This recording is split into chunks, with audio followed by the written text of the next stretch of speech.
Ang tulong natin ay nasa pangalan ng Panginoon. Siya ang lumikha ng langit at lupa. Ating ipahayag ang ating mga kasalanan sa Diyos. Ang ating Diyos ay Diyos na mahabagin at mapagpatawad.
Mapalad ang tao na pinatawad na yaong kasalanan at nalimot na rin ang kanyang nagawang mga pagsalangsang. Mapalad ang taong sa harap ng Panginoon ay di na pinararatangan ng kasalanan, dahilan sa siya ay hindi nanlilinlang. Nung hindi ko pa naipapahayag yaring kasalanan, sa buong maghapon ako'y nananangis sa matinding lumbay. Sa araw at gabi, bigat ng kamay mo ang nararamdaman, ano pa't wala nang nalalabi akong lakas sa katawan. Hamog ang kaparis na dagling na tuyo sa sikat ng araw.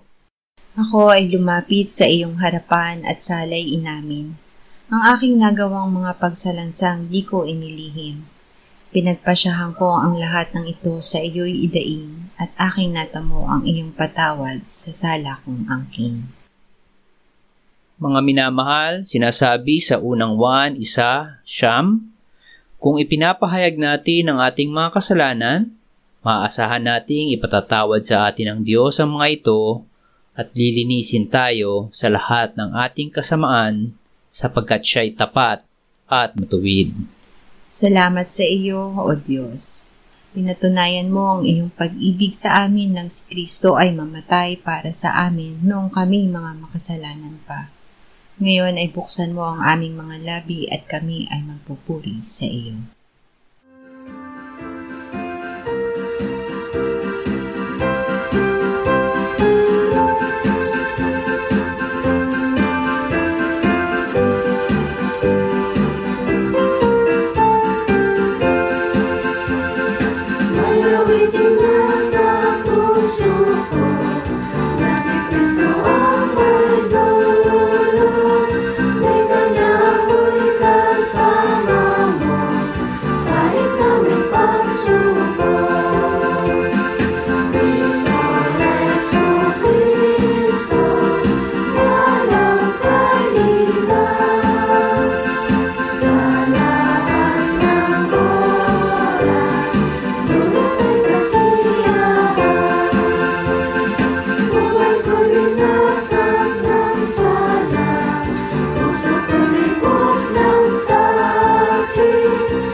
Gawa 1, 13, 14, 2:1-4.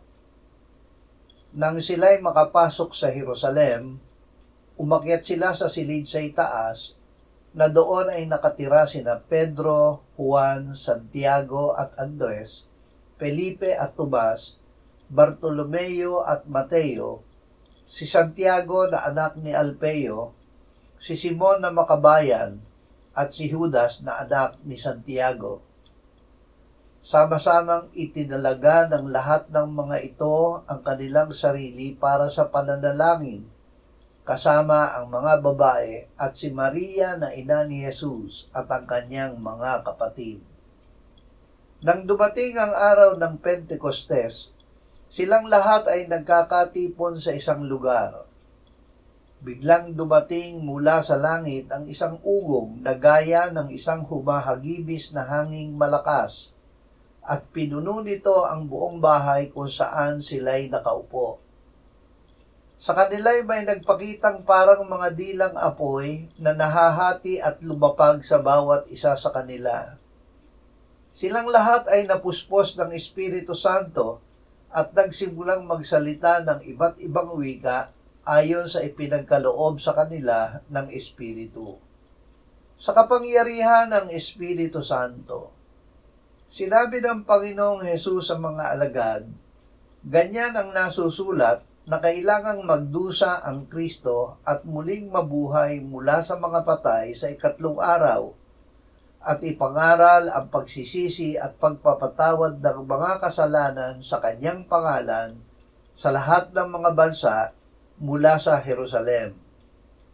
Kayo'y mga saksi ng mga bagay na ito, at tingnan ninyo, ipapadala ko sa inyo ang pangako ng aking Ama, subalit manatili kayo sa lungsod hanggang sa mabihisan kayo ng kapangyarihang galing sa itaas. Sinunod ng mga alagad ang utos. Habang naghihintay sa pangako ng Ama, sila ay sama-samang nanalangin na matupad ang pangako. At noong araw ng Pentecostes, bumaba sa kanila ang Espiritu Santo. Sa kapangyarihan ng Espiritu Santo ay ipinangaral nila ang Ebanghelyo na may kalakip na mga himala. Awit 51, 10-13.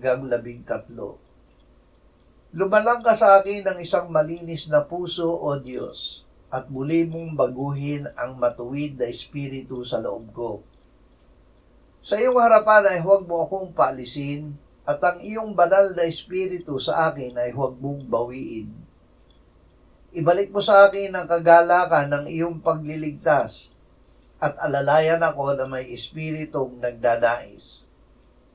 Kung magkagayoy ituturo ko sa mga sumusuway ang mga lakad mo, at ang mga makasalanan ay manunumbalik sa iyo. Noon at ngayon, ang Espiritu Santo ay nakasama rin ng mga tao ng Diyos sa matandang tipan. Nang humingi ng patawad si David, hinilig niya na huwag bawiin sa kanya ang Espiritu ng Diyos. Ang Espiritu Santo sa bagong tipan ay hindi lamang kasama kundi nananahan sa puso ng mananampalataya.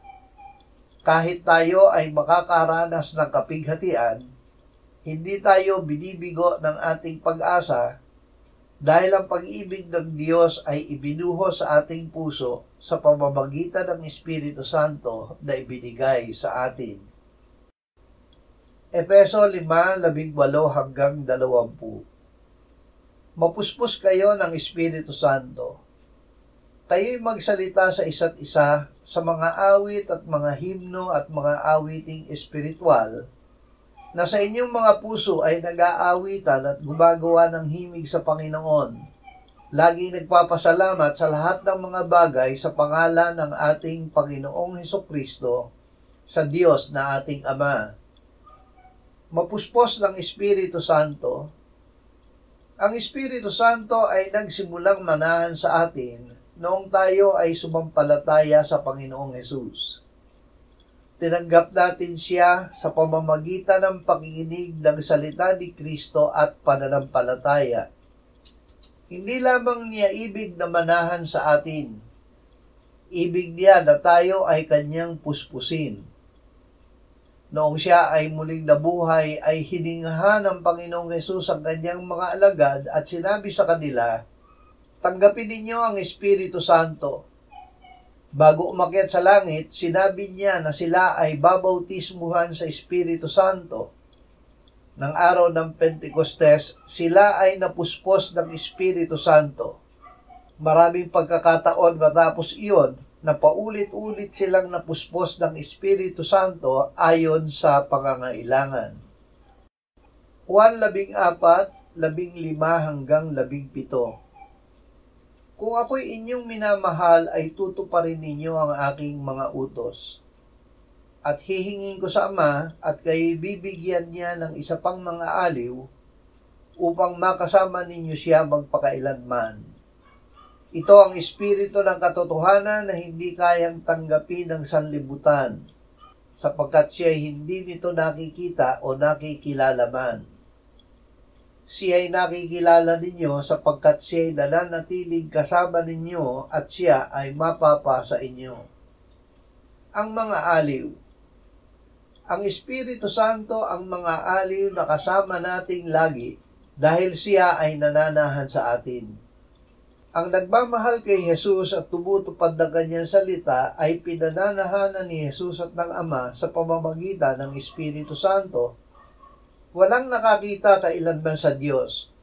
Kung tayo'y nag-iibigan sa isa't isa, ang Diyos ay nananatili sa atin at ang kanyang pag-ibig ay nagiging sakdal sa atin. Nalalaman natin na tayo ay nananatili sa Kanya at Siya ay nananatili sa atin sapagkat ibinigay niya sa atin ang Kanyang Espiritu. Ibinuhos ng Diyos ang Kanyang pag-ibig sa ating puso sa pamamagitan ng Espiritu Santo na ibinigay sa atin. Mga ilog ng tubig na buhay. Sinabi ng Panginoong Hesus, "Kung ang sino man ay nauuhaw, lumapit siya sa akin at uminom. Ang sumasampalataya sa akin, gaya ng sinasabi ng kasulatan, mula sa kanyang puso ay dadaloy ang mga ilog ng tubig na buhay." Ito'y sinabi niya tungkol sa Espiritu na tatanggapin ng mga sumasampalataya sa Kanya.